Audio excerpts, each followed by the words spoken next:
जिए हमर दिल के रानी, अहाँ जिए हमर दिल के रानी, अहाँ जिए हमर प्रेम कहानी। जब बनबै हम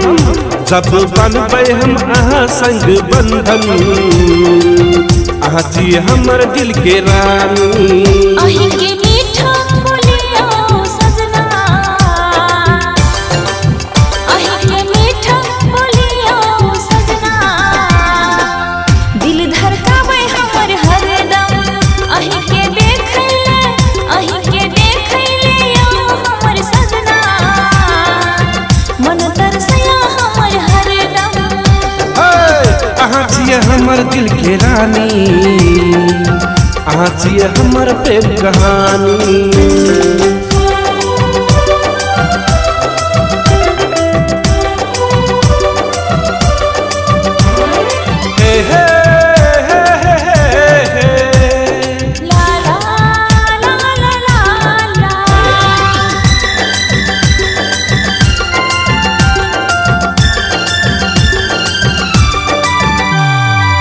फूलसन कोमल अहाँ के बदन सजनी, अहाँ के बदन, अहाँ के बदन।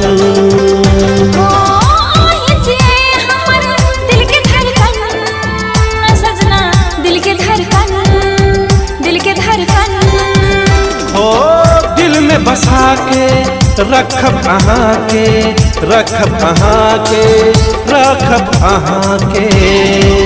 प्रेमक बंधन में, प्रेमक बंधन में बैठ जाब सजना, हम जब अहीं के अंगना। अहाँ जिए हमर दिल के रानी, अहीं जिए हमर प्रेम कहानी।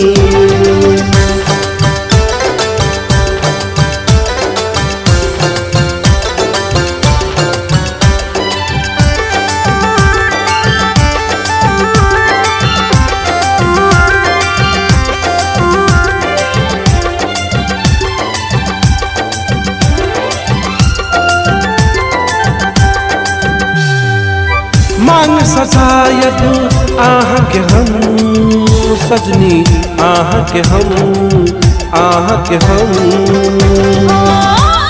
बिना हम छेली अधूरा, छेली अधूरा, छेली अधूरा। आहाँ के प्यार पैद के हमर जीवन भेल पूरा, जीवन भेल पूरा। जिंदगी